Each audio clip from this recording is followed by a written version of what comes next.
Ever wonder how to start a story? From the beginning, of course. You want to write a lead. A lead? A lead. What the heck is a lead? Well, let's discuss exactly what a lead is and how to use it in your story.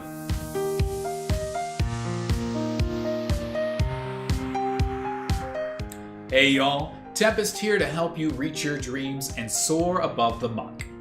Earlier, I mentioned that story ideas can be broken up into hard and soft news. The stories we write are each special snowflakes that come with their own accompanied and complementary lead. A lead is the beginning of a story that entices the reader, or, as written in his book On Writing Well, author William Zinsser says, the most important in any article is the first one. If it doesn't induce the reader to proceed to the second sentence, your article is dead. No pressure, right? Because there are so many leads out there, I'm gonna break this into a two-part video.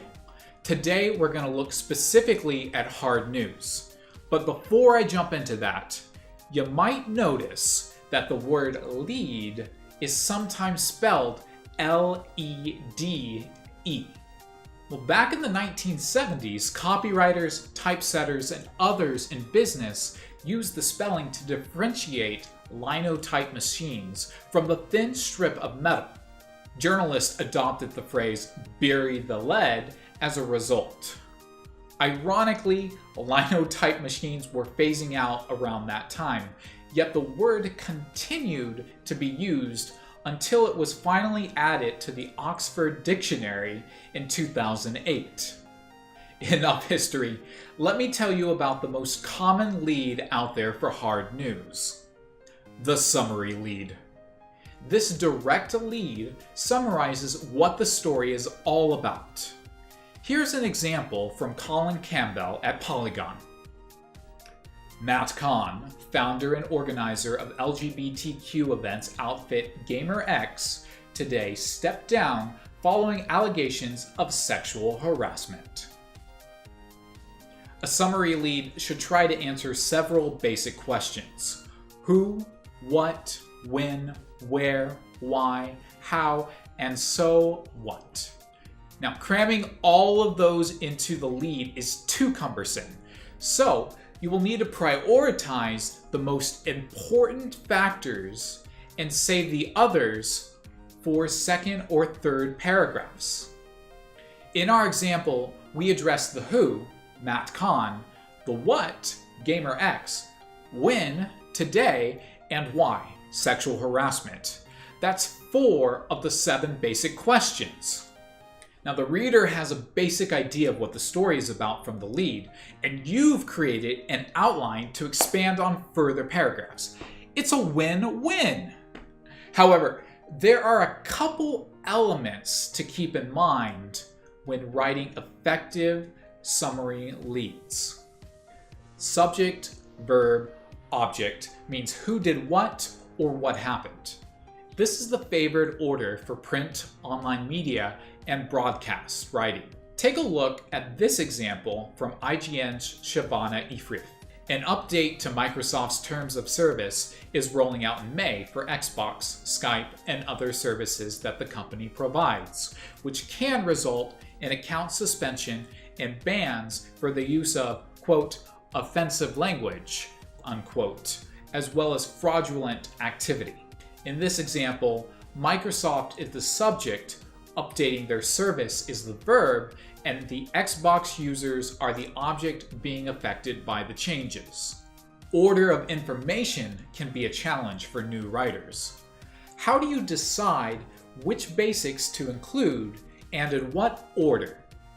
The points of emphasis should be the first and last words in the lead. Usually, it's safe to use a subject-verb-object format, but sometimes the how or why is the most important. The point of emphasis begins with the most important information first. Optic Gaming has removed top laner Derek Zig Shao and support Derek Lemon Nation Hart from its starting League of Legends lineup, sources close to the team and players told ESPN. Here, Jacob Wolf talks about what happened at the beginning, shares where he got his information from at the end. Readers care about the news first, sources second. Active versus passive voice is a phrase you will hear often in journalism critiques. Now, active voice is the preference almost always in print and online writing because it stresses the doing of the action. Put the emphasis on who is doing the action instead of on what has happened. Mobile trivia game show HQ has landed its first high-profile pair of sponsorships, slated to debut this week: a Ready Player One tie-in, courtesy of Warner Brothers, and a surprise giveaway in conjunction with Nike's celebratory Air Max Day. Here, Nick Stat at The Verge puts the subject of doing the action first. I might even tweak the beginning, further changing has landed to lands. The time element can be confusing in a lead. Knowing where to say when can be a challenge. In breaking news, something that happened yesterday means that timeliness doesn't come first in the sentence. So you need to find where accurately to place it, even if it sounds awkward. Beginning Thursday, Twitch Prime subscribers will have access to 5 free video games per month through Free Games with Prime, a new program that offers Twitch Prime members access to free games, in addition to regular perks such as ad-free viewing and in-game exclusives. HB Duran placed the time first, telling us that is the most important part of the story. However, what if we were to change the order of information?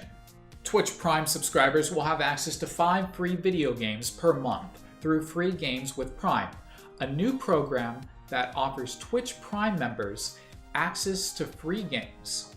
In addition, the regular perks such as ad-free viewing and in-game exclusives starting on Thursday.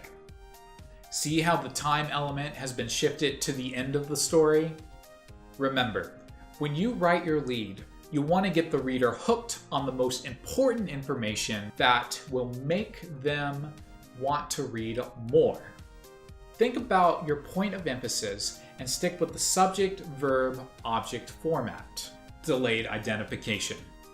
When the who is your lead is not a well-known person in the community, you can identify the person by age, location, occupation, or another modifier in the paragraph.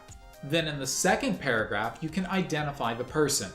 This is a useful technique for when there's too much information to share in a single sentence.